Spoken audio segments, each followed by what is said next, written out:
Halo semuanya, selamat datang di pembahasan kita kali ini. Hari ini kita bakal ngulik sebuah topik yang super mendalam. Dan jujur aja, sering banget memicu perdebatan di sekitar kita. Kita akan membedah sebuah jurnal akademis yang meneliti teks surat Yakobus pasal 5 secara rinci. Tujuannya apa?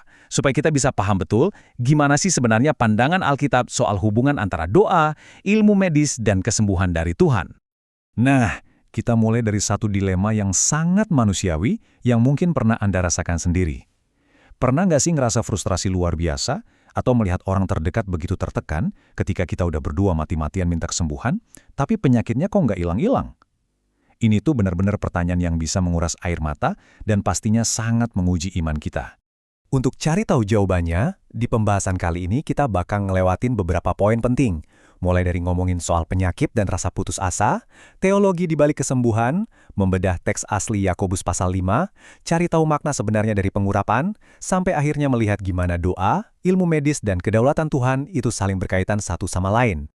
Oke, mari kita masuk ke poin pertama soal penyakit dan keputusasaan, khususnya dampak emosional dari penyakit yang berkepanjangan.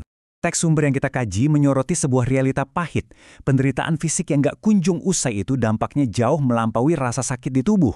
Seringkali ini memicu krisis spiritual yang serius banget.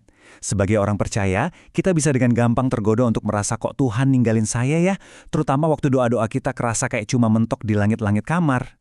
Tapi para peneliti ngingetin kita nih, marah sama keadaan atau bahkan sampai ninggalin iman, itu justru langkah yang keliru. Kenapa? Karena penyakit itu sebenarnya medan pertempuran fisik dan rohani sekaligus.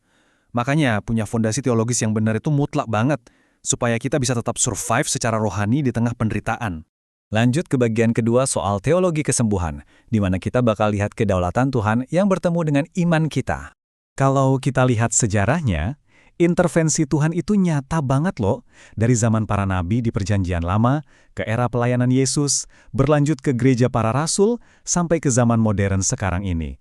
Kesembuhan ilahi itu adalah sebuah fakta sejarah yang membuktikan kalau sampai detik ini pun Tuhan masih pegang kuasa penuh buat memulihkan fisik kita. Tapi, ada satu hal penting yang nggak boleh kita lupa. Teks jurnal ini ngingetin kalau Roh Kuduslah sumber kekuatan doa kita. Dan pada akhirnya, urusan kesembuhan itu 100% ada di tangan kedaulatan Tuhan. Jadi, dia bebas menyembuhkan dengan caranya, di waktunya, dan kadang-kadang kesembuhan yang paling sempurna itu justru terjadi waktu seseorang dipanggil pulang ke surga. Sekarang di bagian ketiga ini, yuk kita jadi detektif bahasa sebentar. Kita bedah teks Yakobus pasal 5 buat ngelihat apa sih yang sebenarnya dipraktikkan sama gereja mula-mula dari bahasa aslinya. Coba perhatiin kata Yunani ini, asteneo. Menarik banget nih, karena kata untuk sakit di sini ternyata nggak cuma ngerujuk ke penyakit fisik aja loh, maknanya tuh jauh lebih dalam. Kata ini lebih nunjukin kelemahan, keletihan, atau ibaratnya kelumpuhan rohani yang sering banget dipicu sama beban dosa yang belum diberesin. Yakobus bener-bener lagi nekenin kalau sakit rohani itu sama kritisnya dengan sakit tubuh. Terus ada kata proseuchomai. Waktu Yakobus nyuruh para penatua buat berdoa, dia nggak cuma minta mereka sekedar baca doa rutinitas, nggak sama sekali. Dia lagi menyuruhkan sebuah doa syafaat, doa perantara yang narik otoritas dari Tuhan langsung. Tujuannya buat mulihin orang percaya yang lagi down atau kelelahan secara rohani supaya mereka bisa utuh lagi. Lalu kita ketemu kata sozo. Janji bahwa orang sakit bakal diselamatkan, itu bawa makna ganda yang super indah. Ya, itu berarti sembuh secara fisik di dunia ini. Tapi di saat yang sama, itu juga berarti diselamatkan secara kekal dari kematian rohani. Keren banget kan? Kalau kita jejerin ayat 14 dan 15 dengan ayat 16, kelihatan bedanya nih. Untuk kasus-kasus yang berat, butuh penatua dan minyak urapan. Ini porsinya penanganan pastoral. Tapi di ayat 16, gereja secara umum punya tanggung jawab buat saling ngaku dosa dan doain satu sama lain. Jadi ada porsi komunitas di situ buat menghadirkan pemulihan. Nah, ini ngebawa kita ke bagian keempat soal makna pengurapan di abad pertama. Dan jujur aja, ini penemuan yang paling bikin kaget. Ternyata di teks aslinya, Yakobus milih pakai kata aleipo. Waktu itu di abad pertama, kata ini sama sekali bukan bahasa mistis atau ritual gaib. Ini bahasa sehari-hari yang artinya mengoleskan obat ke pasien. Di zaman itu, minyak zaitun memang jadi obat atau P3K yang paling lazim dipakai di rumah-rumah. Yakobus benar-benar sengaja nggak pakai kata kirio. Padahal kata kirio inilah yang dipakai kalau mau merujuk ke ritual agama yang murni spiritual, kayak misalnya mengurapi raja atau imam. Tapi dia milih aleipo. Kesimpulannya, Yakobus ini lagi ngasih resep pakai pengobatan medis barengan sama doa iman. Ini benar-benar terobosan teologis yang luar biasa. Kenapa? Karena ini langsung matain mitos bahaya yang suka bilang kalau kita berobat ke dokter, itu artinya kita kurang iman. Salah besar. Masuk ke bagian kelima. Mari kita gabungin semuanya. Doa, medis, dan kedaulatan Tuhan.